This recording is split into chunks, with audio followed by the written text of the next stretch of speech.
Hello, welcome back. എന്തൊക്കെയുണ്ട് എല്ലാവരുടെ വിശേഷം? ഹാപ്പി അല്ലേ? അപ്പോൾ ഇന്ന് നമ്മൾ ഡിസ്കസ് ചെയ്യാൻ പോകുന്നത് 9th സ്റ്റാൻഡേർഡിലെ 4ാമത്തെ ചാപ്റ്റർ, ബയോളജിയിലെ 4ാമത്തെ ചാപ്റ്റർ ആയിട്ടുള്ള ബിഹൈൻഡ് മൂമെൻറ്റ്സ് ആണ് കേട്ടോ. ഓക്കെ, അപ്പോൾ നമുക്ക് സ്റ്റാർട്ട് ചെയ്താലോ?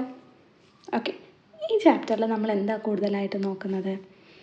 നമ്മളുടെ ചുറ്റുമുള്ള ചലനങ്ങൾ, മൂമെൻറ്റ്സ്. നിങ്ങൾ നോക്കാറില്ലേ? രാവിലെ എൻ്റെ മക്കൾ സ്കൂളിലേക്ക് പോകുന്ന സമയത്തും തിരിച്ചു വരുന്ന സമയത്തും, അല്ലെങ്കിൽ ഇപ്പോൾ നിങ്ങൾ ഇരിക്കുന്നതിൻ്റെ ചുറ്റുപാടൊക്കെ ഒന്ന് നോക്കിയാൽ നമുക്ക് മനസ്സിലാക്കാൻ പറ്റും നമ്മളുടെ എൻവയോൺമെൻറ്റ്, നമ്മുടെ പ്രകൃതിയിൽ എത്ര ടൈപ്പ് ഓഫ് മൂമെൻറ്റ്സ് നടക്കുന്നുണ്ട് അല്ലേ? ഇപ്പം നമ്മളുടെ ടെക്സ്റ്റിൽ ഒരു ബ്യൂട്ടിഫുൾ പിക്ചർ കൊടുത്തിട്ടുണ്ടല്ലേ? ഇതിൽ ബേർഡ്സ് എന്ത് ചെയ്യും? ഫ്ലൈ ചെയ്യും. ബട്ടർഫ്ലൈസും ഫ്ലൈ ചെയ്യും, ഓടുന്നു, ചാടുന്നു, ജമ്പിങ്, ക്രോളിങ്, വാക്കിംഗ്, അങ്ങനെ ഡിഫറെൻറ്റ് ഓഫ് മൂമെൻറ്റ്സ് നമ്മൾ ഡെയിലി കാണുന്നുണ്ട് അല്ലേ? ഇതിൻ്റെയൊക്കെ പിന്നിൽ എന്തായിരിക്കും? അതേപോലെ നമ്മൾ ഇപ്പോൾ മിസ്സ് സംസാരിക്കുമ്പോൾ, അല്ലെങ്കിൽ നിങ്ങളിത് കേട്ടിട്ട് ഇതിൻ്റെ നോട്ട്സ് പ്രിപ്പയർ ചെയ്യുന്ന സമയത്ത് നമ്മൾ എന്തോരം മൂമെൻറ്റ്സ് നടക്കുന്നുണ്ട്. ഓക്കെ, നമ്മുടെ കാഴ്ചയിൽ ഇനി കാണാതെ എല്ലാവരും അവരുടെ ഹൃദയമടിപ്പൊന്ന് ശ്രദ്ധിച്ച് നോക്കൂ. യെസ്, നമ്മൾ ബ്രീത്ത് ചെയ്യുമ്പോൾ എന്തൊക്കെ സംഭവിക്കുന്നു? കഴിഞ്ഞ ചാപ്റ്ററിൽ നമ്മൾ ഡീറ്റെയിൽ ആയിട്ട് നമ്മുടെ ബ്രീത്തിങ് ഒക്കെ പഠിച്ചതാണ് അല്ലേ? ഡയഫ്രം കൺട്രാക്ട് ചെയ്യുന്നു, ഇൻ്റർകോസ്റ്റൽ മസിൽസ് കൺട്രാക്ട് ചെയ്യുന്നു, ആകെ വികസിക്കുന്നു അല്ലേ? അപ്പോൾ എന്തോരം മൂമെൻറ്റ്സ് നമ്മളുടെ ബോഡിയിൽ നടക്കുന്നു, നമ്മളുടെ ചുറ്റും നടക്കുന്നു. നമ്മളുടെ ഭൂമി ഭയങ്കര ബ്യൂട്ടിഫുൾ അല്ലേ? അപ്പോൾ അതിനെക്കുറിച്ചിട്ടാണ് നമ്മൾ ഈ ചാപ്റ്ററിൽ പഠിക്കുന്നത്. ഓക്കെ, സോ ഈ പിക്ചർ കണ്ടപ്പോൾ ചുരുക്കി പറഞ്ഞാൽ നമുക്ക് എന്തൊക്കെ മൂമെൻറ്റ്സ് കാണാൻ പറ്റി? Running, flying, jumping, crawling. Yes, അങ്ങനെ ഡിഫറെൻറ്റ് കൈൻഡ് ഓഫ് മൂമെൻറ്റ്സ് നമുക്ക് കാണാൻ പറ്റും. ഓക്കെ, അപ്പോൾ ഈ മൂവ് ചെയ്യാൻ എനർജി വേണോ? എന്താ നിങ്ങളൊരു അഭിപ്രായം? മൂവ് ചെയ്യാൻ എനർജി വേണ്ടേ? യെസ്, എനർജി വേണം. നമ്മളുടെ ആനിമൽസിന് പ്രത്യേകിച്ച് ആനിമൽസിൻ്റെ most of the energy produced in the body is utilised by animal for movement. Yes, നമ്മൾ ഏറ്റവും കൂടുതൽ എനർജി യൂസ് ചെയ്യുന്നത് എന്തിനാണെന്നറിയോ? മൂവ്മെൻറ്റിന് വേണ്ടിയിട്ടാണ്. ഓക്കെ, അപ്പോൾ നമുക്ക് എന്ത് വേണം? More energy compared to plants. അതെ, പ്ലാന്റ്സ് മൂവ് ചെയ്യുന്നുണ്ടോ? ഫസ്റ്റ് ആ ഒരു ക്വസ്റ്റ്യൻ ചോദിച്ചാലോ? എന്താ നിങ്ങളുടെ അഭിപ്രായം? പ്ലാന്റ്സ് മൂവ് ചെയ്യുന്നില്ലേ? യെസ്, പ്ലാന്റ് വളരുന്നുണ്ട്. പക്ഷേ നമ്മളുടെ മൂവ്മെൻറ്റ്സും പ്ലാന്റിൻ്റെ മൂവ്മെൻറ്റ്സും ഈസ് എൻറ്റയർലി ഡിഫറെൻറ്റ്, റൈറ്റ്? ഇപ്പോൾ ആനിമൽസ് നന്നായിട്ട് മൂവ് ചെയ്യും അല്ലേ? പ്ലാന്റ്സിനെ അപേക്ഷിച്ച് നോക്കുമ്പോൾ പ്ലാന്റ്സ് ഇപ്പം നിന്നോടത്ത് നിന്നുള്ള വളർച്ചയല്ലേ അവർക്കുള്ളൂ. അവരുടെ മൂവ്മെൻറ്റ്സ് ഒക്കെ നിന്നിട്ട്, അല്ലെങ്കിൽ ഒരു സീഡ് ജെർമിനേറ്റ് ചെയ്യുമ്പോഴുള്ള മൂവ്മെൻറ്റ് അങ്ങനെയൊക്കെ ഉള്ളൂ. പക്ഷേ നമ്മൾ ആനിമൽസ് അങ്ങനെയാണോ? അല്ല. നമുക്ക് ലോക്കോമോഷനും മൂവ്മെൻറ്റ് എന്ന് പറഞ്ഞുള്ള 2 ടേം ഉണ്ട് അല്ലേ? മൂവ്മെൻറ്റ് എന്ന് പറഞ്ഞാൽ നിന്നോട് നിന്നിട്ടുള്ള മൂവ്മെൻറ്റ്. ലോക്കോമോഷൻ എന്ന് പറഞ്ഞാൽ ആ ഒരു ഡിസ്പ്ലേസ്മെൻറ്റ്, ഒരു സ്ഥലത്ത് നിന്ന് മറ്റൊരു സ്ഥലത്തേക്ക് മൂവ് ചെയ്യുമ്പോഴാണ് ലോക്കോമോഷൻ വരുന്നത്. ഓക്കെ, അപ്പോൾ നമ്മൾ animals most of the energy produced in the body is utilised by animals for movement. അപ്പോൾ നമ്മളൊക്കെ ഏറ്റവും കൂടുതൽ എനർജി യൂസ് ചെയ്യുന്നത് എന്തിനാണ്? മൂവ്മെൻറ്റിന് വേണ്ടിയിട്ടാണ്. അപ്പോൾ നമ്മുടെ ടെക്സ്റ്റ് ബുക്കിൽ കുറച്ച് മൂവ്മെൻറ്റ്സ് തന്നിട്ടുണ്ട്. ഇത് ഏതൊക്കെയാണ്? ഓരോ ഓർഗാനിസത്തിലും ഇമ്പോർട്ടൻ്റ് ആയിട്ടുള്ള മൂവ്മെൻ്റ് ആണ്. ഫസ്റ്റ് വൺ ആരാണ്? Yes, amoeba. ഈ ഒരു പ്രോസസ്സ് എന്താണ്? Food acquisition in amoeba. Okay, രണ്ടാമത്തത് ഹ്യൂമൻ റെസ്പിറേഷനാണ്. യെസ്, പിന്നെയോ മൂന്നാമത്തത് ഒരു പ്ലാന്റിൻ്റെ മൂവ്മെൻ്റ് ആണ് അല്ലേ? അതായത് നമ്മൾ ഈ ജനലിൻ്റെ അടുത്തൊക്കെ ഒരു ചെടിച്ചട്ടി വെച്ചോ എന്ന് വിചാരിച്ചോ. അപ്പോൾ നിങ്ങളുടെ വീട്ടിലൊക്കെ ഉണ്ടാവില്ലേ കുറേ പ്ലാന്റ്സ്. അപ്പോൾ ഈ വെയിൽ വരുന്ന ഭാഗത്തോട്ടല്ലേ പ്ലാന്റ്സ് വളരുക? നിങ്ങൾ എപ്പോഴെങ്കിലും ശ്രദ്ധിച്ചിട്ടുണ്ടോ? ഇപ്പോൾ ഒരു മരം നമ്മൾ വെയിൽ എങ്ങോട്ടാണ് വരുന്നത്, സൂര്യപ്രകാശം എങ്ങോട്ടാണോ അങ്ങോട്ടൊരു ചായ്വ് അതിനുണ്ടാകും. ഇപ്പോൾ നമ്മളുടെ ചുമരിൻ്റെ അടുത്ത്, ജനലിൻ്റെ അവിടെയൊക്കെയാണ് വെച്ചിട്ടുള്ളത്, എന്നാൽ പുറത്തോട്ടാവും പ്ലാന്റ് മൂവ് ചെയ്യുക, അല്ലെങ്കിൽ ഗ്രോ ചെയ്ത് പോവുക. അല്ലാതെ വീടിൻ്റെ അകത്തോട്ടാവില്ല വരിക. അതെന്തുകൊണ്ടാണ്? സൂര്യപ്രകാശം, ആ സൺലൈറ്റിൻ്റെ ആ ഒരു സ്റ്റിമുലസിനനുസരിച്ചിട്ട് പ്ലാന്റ് മൂവ് ചെയ്യുന്നുണ്ട്. നമുക്ക് ഈ ചാപ്റ്ററിൻ്റെ ലാസ്റ്റ് അതിൻ്റെ കുറച്ച് ഡീറ്റെയിലിൽ എക്സ്പ്ലനേഷൻ വരുന്നുണ്ട്. ഇപ്പം നമുക്ക് എന്ത് എഴുതിയാൽ മതി? Phototropic movements in plants. അതായത് സൂര്യപ്രകാശത്തിനനുസരിച്ച് പ്ലാന്റിനൊരു മൂവ്മെൻറ്റ് വരുന്നു, ഫോട്ടോട്രോപ്പിക് മൂവ്മെൻറ്റ്. ദെൻ കടുവ മാനിനെ പിടിക്കുന്നു. ഇത് നമുക്കറിയാം. അതെന്താണ്? പ്രിഡേഷൻ. യെസ്, വേട്ടയാടുന്ന പരിപാടിയാണ് അല്ലേ? അപ്പോൾ പ്രിഡേഷൻ ഇൻ ആനിമൽസ്. അപ്പോൾ ഇതൊക്കെയാണ് നമുക്ക് ഫെമിലിയർ ആയിട്ടുള്ള മൂവ്മെൻറ്റ്സ്. ഇനിയുണ്ട് movements of jaw while eating, movements of eye during vision, etcetera. ഒക്കെ നിങ്ങൾക്ക് നോക്കി എഴുതാൻ പറ്റുന്നതേ ഉള്ളൂ. ഓക്കെ, ഇതിൽ നിന്നൊക്കെ എന്ത് മനസ്സിലായി? ഓരോ ഓർഗാനിസം മൂവ് ചെയ്യുന്നത് ഓരോ രീതിയിലാണ്. So various movement both visible and invisible to the naked eye as well as diverse adaptation for movements are seen in the living world. Okay, അപ്പോൾ ലിവിങ് വേൾഡിലെ കുറച്ച് മൂവ്മെൻറ്റ്സ് ഇവിടെ തന്നിട്ടുണ്ട് അല്ലേ? മൈക്രോ ഓർഗാനിസംസിൻ്റെ മൂവ്മെൻറ്റ്സ്, ആനിമൽസിൻ്റെ മൂവ്മെൻറ്റ്സ്, പ്ലാന്റ്സിൻ്റെ മൂവ്മെൻറ്റ്സ് ആൻഡ് കുറച്ച് കോമൺ ആയിട്ടുള്ള മൂവ്മെൻറ്റ്സ്. ഓക്കെ, മൈക്രോ ഓർഗാനിസംസ് ഏതൊക്കെയാണ്? Micro organisms bacteria, amoeba, paramecium, euglena, ഇവരെല്ലാവരും മൈക്രോ ഓർഗാനിസംസ് ആണ്. അപ്പോൾ ഈ മൈക്രോ ഓർഗാനിസംസ് എന്ത് ചെയ്യുന്നുണ്ട്? മൂവ് ചെയ്യുന്നുണ്ട്. അവർ മൂവ് ചെയ്യാൻ അവർക്ക് കുറച്ച് ലോക്കോമോട്ടറി ഓർഗൻസ് ഉണ്ട്. ഓക്കെ, അപ്പോൾ അതേതൊക്കെയാണ്? ഫ്ലജല്ല, ബാക്ടീരിയയ്ക്ക് ഫ്ലജല്ല, അമീബക്ക് സ്യൂഡോപോഡിയ, പാരമീസിയത്തിന് cilia. Okay, diversity of movements in various micro organisms. അപ്പോൾ ഇവർ ഈ ബാക്ടീരിയയും ഫ്ലജല്ല യൂസ് ചെയ്തിട്ടാണ് മൂവ് ചെയ്യുക, അമീബ സ്യൂഡോപോഡിയ യൂസ് ചെയ്തിട്ടാണ്, പാരമീസിയം സീലിയ യൂസ് ചെയ്തിട്ടാണ്. ഓക്കെ, ആനിമൽസിൻ്റെ കേസിലെത്തുമ്പോഴോ movement refers to change in a part of body or position of the body with respect to surroundings. അപ്പോൾ ചുറ്റുപാടിനെ അപേക്ഷിച്ച് നോക്കുമ്പോൾ അവരുടെ ചേഞ്ച് ഒന്നെങ്കിൽ ബോഡി പാർട്ടിന് ചേഞ്ച് ഉണ്ടാവും, അല്ലെങ്കിൽ ബോഡിയുടെ പൊസിഷൻ തന്നെ ചേഞ്ച് ഉണ്ടാവും. അതാണ് ആനിമലിൻ്റെ മൂവ്മെൻറ്റ്. എക്സാമ്പിൾ എന്താണ്? Movement of sperm, peristalsis, heart beat, circulation of blood, walking, running, jumping, etcetera etcetera. Okay, then പ്ലാന്റ്സിൻ്റെ കേസിലാണെങ്കിലോ various types of movements are there in plants. Even though plants do not move from place to place, seed germination, change in part of the plants according to stimuli are examples of plant movement. Okay, പിന്നെ കുറച്ച് common movements ഉണ്ട്. എന്തൊക്കെയാണ്? Movement of substance through osmosis, diffusion and active transport of gas and nutrients, expulsion of wastes, etcetera are movements commonly seen in all organisms. Yes, even if it is a microorganism, animal, plants, അവർക്ക് എല്ലാവർക്കും diffusion നടക്കുന്നുണ്ട്. Substance അകത്തോട്ട് കയറണമെങ്കിൽ ഡിഫ്യൂഷനോ active ട്രാൻസ്പോർട്ടോ passive ട്രാൻസ്പോർട്ടോ facilitated ട്രാൻസ്പോർട്ടോ അങ്ങനെ പല പല ട്രാൻസ്പോർട്ടിലൂടെയാണല്ലേ സബ്സ്റ്റൻസ് സെല്ലിൻ്റെ ഉള്ളിലോട്ട് കയറുന്നതും പോകുന്നതൊക്കെ. Even if it is a air molecule whatever. പിന്നെ വേസ്റ്റിൻ്റെ എക്സ്പൾഷനോ എല്ലാം ഒരു കോമൺ മൂവ്മെൻ്റാണ്. അതായത് മൈക്രോ ഓർഗാനിസത്തിലും ആനിമലിലും പ്ലാന്റ്സിലും ഒക്കെ കാണുന്ന മൂവ്മെൻറ്റ്സ് അങ്ങനെയാണ് നമ്മൾ കോമൺ മൂവ്മെൻറ്റ്സ് ആയിട്ട് കാറ്റഗറൈസ് ചെയ്തിട്ടുള്ളത്. ഓക്കെ, അപ്പോൾ ഇത് സെറ്റല്ലേ? അപ്പോൾ ഇതിൽ നമുക്ക് ഇതിൻ്റെ ചെറിയ രീതിയിലുള്ളൊരു നോട്ട് നോക്കിയാലോ? ഓക്കെ, അപ്പോൾ ലിവിങ് വേൾഡിലെ മൂവ്മെൻറ്റ്സ് പ്ലാന്റ്സിൽ ഏതൊക്കെയാണ് മക്കളെ? Seed germination, change in parts of plants according to stimuli. Okay, ആനിമൽസിലാവുമ്പോൾ movements refers to change in a part of the body or position of the body with respect to surroundings. Movement of sperm, peristalsis, walking, running, jumping. ആനിമൽസിൽ പിന്നെ common ആയിട്ടുള്ള movements എന്തൊക്കെയാണ്? Osmosis, diffusion and active transport. Okay, ടെക്സ്റ്റിൽ ഒരു question ആയിട്ട് ചോദിച്ചിട്ടുള്ളതാണ് miss ഇവിടെ പറഞ്ഞത് കേട്ടോ. Okay, ഇനി നമ്മളോട് പറഞ്ഞിട്ടുള്ളത് കുറച്ച് ഓർഗാനിസംസ് തന്നിട്ടുണ്ട് അല്ലേ?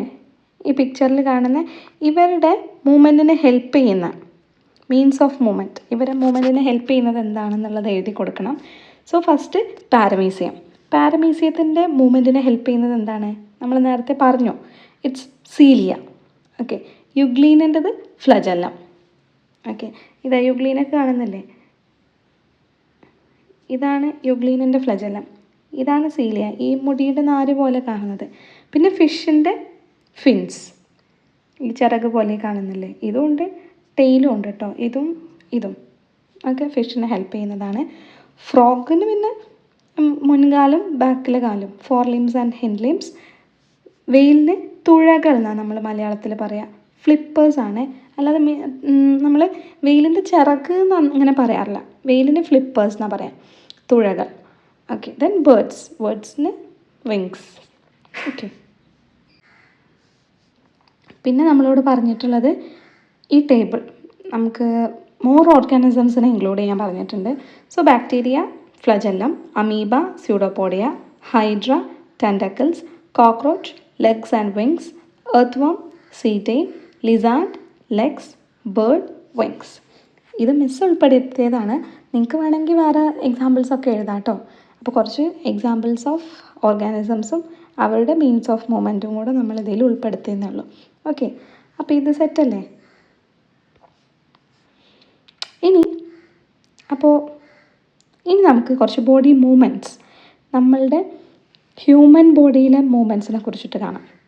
ഓക്കെ, അതിൽ cytoplasmic streaming, pseudopodial movement, flagellar movement, ciliary movement, muscular movement. ഇത്രയും മൂവ്മെൻറ്റ്സാണ് നമ്മളുടെ ഹ്യൂമൻ ബോഡിയിലുള്ളത്. ഇതിനെക്കുറിച്ചിട്ട് നോക്കിയാലോ? First one, pseudopodial movement. Pseudopodia ആർക്കാണ് വേറെ നമ്മൾ കേട്ടിട്ടുള്ളത്? അമീബക്ക അല്ലേ? ഈ വൈറ്റ് ബ്ലഡ് സെൽസ് അല്ലേ നമ്മളുടെ ബോഡിയിൽ, നമ്മളുടെ സോൾജിയേഴ്സൊക്കെ ആയിട്ടുള്ള ആ വൈറ്റ് ബ്ലഡ് സെൽസ് ലോക്കോമോഷന് വേണ്ടിയിട്ടും അവരുടെ ഡിഫെൻസ് മെക്കാനിസത്തിൻ്റെ സമയത്തൊക്കെ മൂവ് ചെയ്യാൻ ഹെൽപ്പ് ചെയ്യുന്നത് അവരുടെ സ്യൂഡോപോഡിയാണ് കേട്ടോ. സോ വൈറ്റ് ബ്ലഡ് സെൽസിൻ്റെ മൂവ്മെൻറ്റ് സ്യൂഡോപോഡിയൽ മൂവ്മെൻ്റ് ആണ്. ദെൻ മസ്കുലാർ മൂവ്മെൻറ്റ് നമ്മളുടെ മസിൽസിൻ്റെ മൂവ്മെൻറ്റ്, കൺട്രാക്ഷനും റിലാക്സേഷനും. നമ്മളുടെ മസിൽ മൂവ് ചെയ്യുന്നത് കൺട്രാക്ഷനും റിലാക്സേഷനും നടന്നിട്ടുള്ള ഈ രണ്ട് പ്രോസസ്സിലൂടെയാണ്. നമുക്ക് ഡീറ്റെയിൽ ആയിട്ട് പഠിക്കാം, don't worry. Then ciliary movement coordinated movement of cilia. Ovum moves through the oviduct with the help of cilia. അതായത് ഈ ഓവിഡക്റ്റ് എന്ന് പറഞ്ഞാലും ഫെല്ലോപ്പിയൻ ട്യൂബ് എന്ന് പറഞ്ഞാലും സെയിമാണ്. അപ്പോൾ ഈ ഫെല്ലോപ്പിയൻ ട്യൂബിലൂടെ ഓവം മൂവ് ചെയ്യുന്നത് എങ്ങനെയാണ്? ഈ സീലിയ ഹെൽപ്പ് ചെയ്തിട്ടാണ്. ഫെല്ലോപ്പിയൻ ട്യൂബിൽ നിറയെ സീലിയ ഉണ്ട്. നമ്മൾ പാരമീസിയത്തിന് കണ്ടില്ലേ ആ മുടിനാര് പോലെയുള്ള സംഭവം, അതേപോലെ നമ്മുടെ ഫെല്ലോപ്പിയൻ ട്യൂബിൻ്റെ ഉള്ളിലുണ്ട്. അതിലൂടെയുള്ള മൂവ്മെൻറ്റിലൂടെയാണ് ആര് മൂവ് ചെയ്യുന്നത്? ഓവം. അല്ലാതെ ഓവത്തിന് സ്വന്തമായിട്ട് മൂവ് ചെയ്യാൻ പറ്റില്ല. എന്നാൽ സ്പേമിൻ്റെ കേസിലാവുമ്പോൾ ഫ്ലജല്ലാർ മൂവ്മെൻ്റ് ആണ്. Movement of flagella in sperms helps it in reaching the ovum. അപ്പോൾ സ്പേമിന് വാല് പോലെയുള്ള ആ ഫ്ലജല്ലയുണ്ട്. അപ്പോൾ ആ ടെയിൽ യൂസ് ചെയ്തിട്ട് എന്ത് ചെയ്യും? സ്പേം മൂവ് ചെയ്യും. പക്ഷേ ഓവത്തിന് അങ്ങനെ സ്വന്തമായിട്ട് മൂവ് ചെയ്യാൻ പറ്റില്ല. അത് ഓവിഡക്റ്റിൽ അല്ലെങ്കിൽ ഫെല്ലോപ്പിയൻ ട്യൂബിലുള്ള സീലിയയിലൂടെ ഇങ്ങനെ മൂവ് ചെയ്ത് പോവുക ചെയ്യാം. അപ്പോൾ flagellar movements are seen in sperms. Then cytoplasmic streaming എന്ന് പറഞ്ഞാൽ helps to distribute substance through cytoplasm. നമുക്ക് എന്താ അറിയാം? ആ സൈറ്റോപ്ലാസത്തിലൂടെ സബ്സ്റ്റൻസുകൾ ഡിസ്ട്രിബ്യൂട്ട് ചെയ്യാനോ മൂവ് ചെയ്യാനോ ഒക്കെ ആവശ്യമാണല്ലോ, മൂവ് ചെയ്യും സബ്സ്റ്റൻസ്. ആ മൂവ്മെൻറ്റ്സിനെയാണ് നമ്മൾ സൈറ്റോപ്ലാസ്മിക് സ്ട്രീമിംഗ് എന്ന് പറയാം. ഓക്കെ, അപ്പോൾ ഇത് സെറ്റല്ലേ? ദെൻ നമുക്ക് ഡീറ്റെയിൽ ആയിട്ട് പഠിക്കേണ്ട ഒരു കാര്യമാണ് മസിൽ ടിഷ്യൂ. അതിൻ്റെ ക്യാരക്ടറിസ്റ്റിക്സ് എന്താ? Muscles are specialized tissues which are responsible for the movement of the body. അപ്പോൾ ബോഡിയുടെ മൂവ്മെൻറ്റിന് ഹെൽപ്പ് ചെയ്യുന്ന ഒരു സ്പെഷ്യലൈസ്ഡ് ടിഷ്യൂ ആണ് muscle tissue. There are various types of muscles in the body. Yes, അതും നമുക്ക് പഠിക്കാനുണ്ട്. മസിൽ സെൽസിൽ എന്താ ഉള്ളതെന്നോ? ന്യൂക്ലിയസ് ഉണ്ട്, സെൽ ഓർഗനലൈസ് ഉണ്ട്, പിന്നെയുള്ളൊരു സ്പെഷ്യൽ ആളാണ് micro filaments made of protein, actin and myosin. Actin, myosin എന്ന് പറയുന്ന പ്രോട്ടീൻ കൊണ്ട് നിർമ്മിച്ചിട്ടുള്ള മൈക്രോ ഫിലമെൻറ്റ്സ് ഉണ്ട് നമ്മളുടെ മസിൽസിൽ. ഇവരാണ് നമ്മളുടെ ആ മസിൽ ടിഷ്യൂസിന് സ്പെഷ്യൽ ക്യാരക്ടറിസ്റ്റിക്സ് ഒക്കെ കൊടുക്കുന്നത്. ഓക്കെ, അപ്പോൾ ഈ ആക്റ്റിൻ, മയോസിൻ എന്താ? They are microfilaments made up of protein. കൂടുതൽ ഡീറ്റെയിൽസ് ആയിട്ടൊന്നും നമുക്ക് വേണ്ട, ജസ്റ്റ് അതിൻ്റെ പിക്ചർ തന്നിട്ടുണ്ട്, അത്രേ ഉള്ളൂ. By the action of these filaments muscles contract and relax.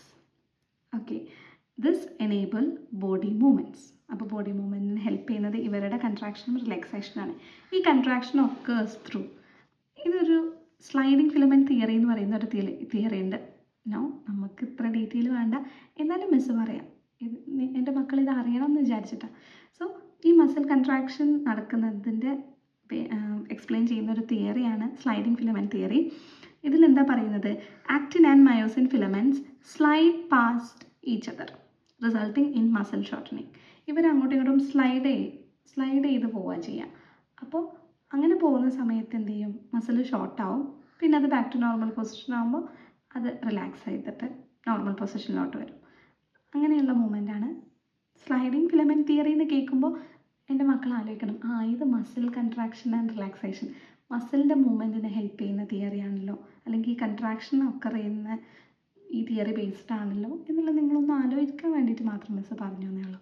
Okay, muscle ടിഷ്യൂസിനെ കുറിച്ചിട്ട് ടെക്സ്റ്റ് ബുക്കിൽ എന്താ പറഞ്ഞിട്ടുള്ളത് നോക്കിയാലോ? Muscles R specialised tissues which are responsible for the movement of the body. There are various type of muscles in the body.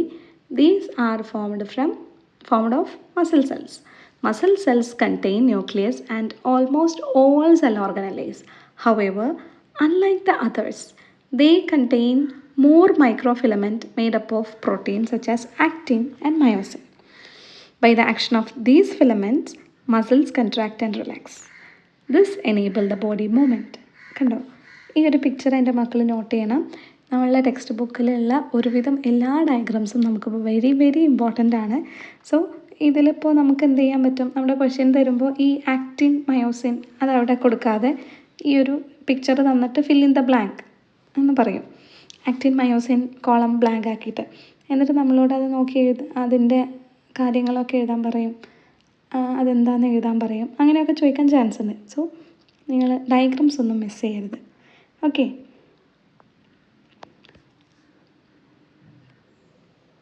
ഇനി നമ്മൾ പറഞ്ഞു there are various types of muscles present in the body എന്ന്. അതിൽ കുറച്ച് മസിൽസിനെ നമുക്ക് നോക്കിയാലോ. Skeletal muscle, smooth muscle, cardiac muscle. Again ഇതും ഭയങ്കര ഇമ്പോർട്ടൻ്റ് ആണ്. കഴിഞ്ഞ വർഷത്തെ എക്സാമിനൊക്കെ ചോദിച്ചിട്ടുള്ളതാണ്. ഈ മസിലിൻ്റെ പിക്ചർ തന്നിട്ട് അത് റീഡ്രോ ചെയ്യാനും അതിൻ്റെ ക്യാരക്ടറിസ്റ്റിക്സ് എഴുതാനും അതിൻ്റെ ഇമ്പോർട്ടൻസ് എവിടെ കാണുന്നു, എങ്ങനെ കാണുന്നു എന്നൊക്കെ എഴുതണം. സോ എൻ്റെ മക്കൾ ഇത് നന്നായിട്ട് നോക്കണേ. Skeletal muscle, smooth muscle, cardiac muscle. Okay, ഒരു ഡിഫറെൻറ്റ് ടൈപ്പ് ഓഫ് മസിൽസിൻ്റെ ഒരു കോളം നമുക്ക് ഫില്ല് ചെയ്യാൻ തന്നിട്ടുണ്ട്. ഓക്കെ, അപ്പോൾ നമുക്കത് നോക്കിയാലോ. അപ്പോൾ മസിൽ അറ്റാച്ച്ഡ് ടു ബോൺസ്. അപ്പോൾ ബോണുമായിട്ട് അറ്റാച്ച് ചെയ്ത മസിൽസിൻ്റെ പേരെന്താണെന്നോ, സ്കെലറ്റൽ മസിൽസ് ആണ്. ഈ ടേബിൾ നിങ്ങൾ പഠിച്ചു വെച്ചാൽ ഇപ്പോൾ നേരത്തെ കണ്ടില്ലേ, ആ പിക്ചറും കൂടെ സെറ്റാക്കിയാൽ പിന്നെ നിങ്ങൾക്ക് ഇതിൽ ടെൻഷൻ വേണ്ട. ഓക്കെ, അപ്പോൾ ഈ ടേബിൾ വെച്ചിട്ട് പഠിക്കുമ്പോൾ നമുക്ക് കമ്പാരിസൺ വരും. അതുകൊണ്ട് കമ്പയർ ചെയ്ത് പഠിക്കുമ്പോൾ നമുക്ക് കുറച്ചും കൂടി ഈസിയാണെന്ന് തോന്നുന്നു. എനിക്കത് ഈസി ആയിട്ട് തോന്നാറുണ്ട്.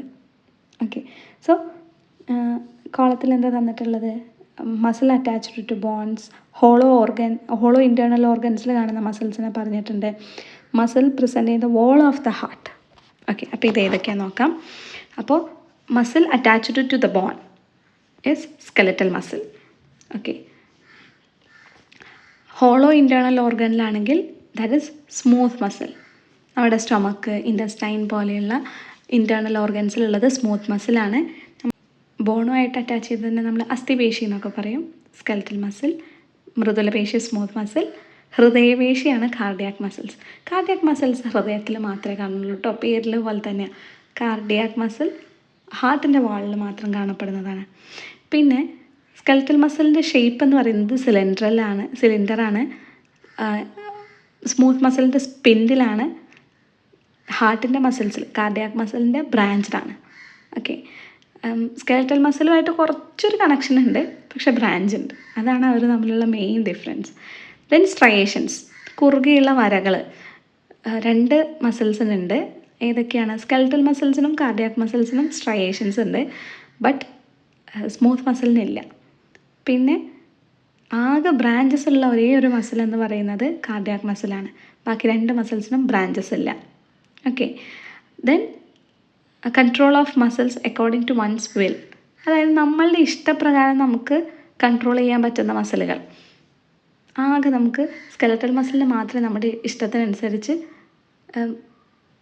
അതായത് കൺട്രോൾ ചെയ്യാൻ പറ്റുള്ളൂ. ഇച്ഛാനുസൃതമായിട്ട് വർക്ക് ചെയ്യുന്നത് ആരാണ്? ഈ സ്കെലറ്റൽ മസിൽസാണ്. അതായത് നമുക്ക് കൈ മടക്കണം തോന്നി, നമ്മൾ മടക്കുന്നു. കൈ നിവർത്തണം തോന്നി നമുക്ക് നിവർത്താൻ പറ്റും. അത് ആരെ മാത്രമേ പറ്റുള്ളൂ? Skeletal muscles. ഇപ്പോൾ നമ്മളുടെ സ്റ്റൊമക്ക്, ആമാശയം അല്ലെങ്കിൽ ഹൃദയം, നമ്മൾ പറയാം ഹൃദയത്തോട് നീ കുറച്ച് നേരം ഒന്ന് റെസ്റ്റ് എടുത്തോ, ബീറ്റ് ചെയ്യണ്ട കേട്ടോ എന്ന് പറയാൻ നമുക്ക് പറ്റുമോ? ഇല്ല, കാരണം ഹാർട്ടിൻ്റെ മസിൽസ് നമ്മുടെ കൺട്രോളിലല്ല. അപ്പോൾ നമ്മുടെ കൺട്രോളിലില്ലാത്തവരെ നമ്മൾ ഇൻവോളണ്ടറി മസിൽസ് എന്ന് പറയും. Okay, muscles that can be controlled, control ചെയ്യാൻ പറ്റുന്നവരാണ് voluntary muscles. Cannot be controlled are involuntary muscles according to our will. Okay, അപ്പോൾ അതിൻ്റെയും ഒരു ടേബിൾ തന്നിട്ടുണ്ട്, വോളണ്ടറി മസിൽസിൻ്റെയും ഇൻവോളണ്ടറി മസിൽസും. വോളണ്ടറി മസിൽസിന് എക്സാമ്പിൾ ഏതൊക്കെയാണ്? Muscles in the hands, muscles in legs, muscles in neck. Okay, then involuntary ഏതാ? Muscles in oesophagus, muscles in stomach, muscles in heart. Yes, നിങ്ങൾക്ക് എഴുതാൻ പറ്റില്ലേ? ഓഫ് കോഴ്സ്, സിമ്പിളാണ്.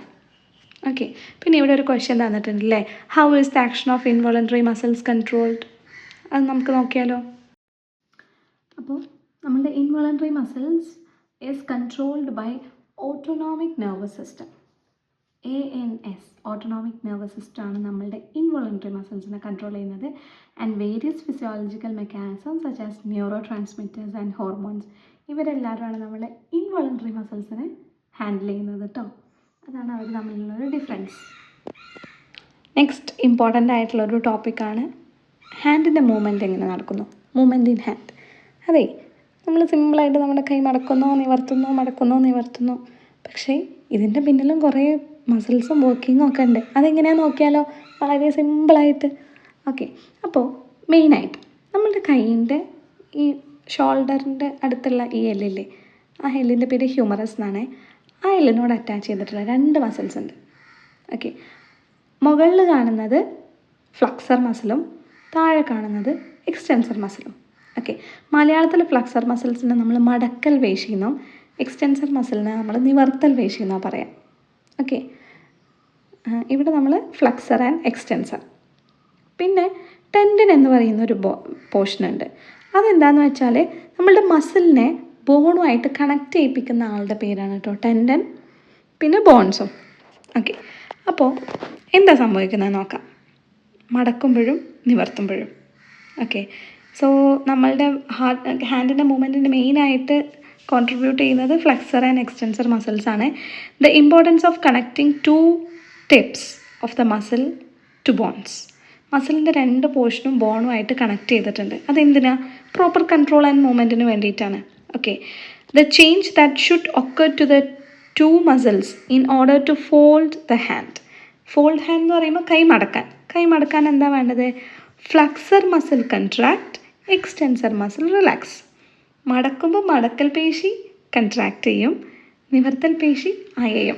അതാണ് നമ്മൾ മലയാളത്തിൽ സിമ്പിളായിട്ട് പറയുകയാണെങ്കിൽ. എന്താണ് ഫ്ലക്സർ മസിൽ കൺട്രാക്ട്, FC അങ്ങനെ എന്തെങ്കിലും പഠിച്ചു വെച്ചാൽ മതി, ഒന്ന് പഠിച്ചാൽ മതി.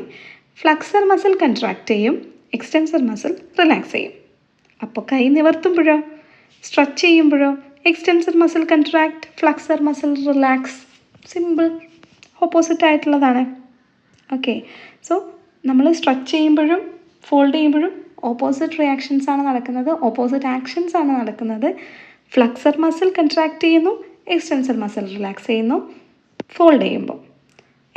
FC ഫോൾഡിൽ ഫ്ലക്സർ മസിൽ കൺട്രാക്ട്. അപ്പോൾ പിന്നെ ഒബ്വിയസ് എക്സ്റ്റെൻസർ മസിൽ റിലാക്സ് ആണ്.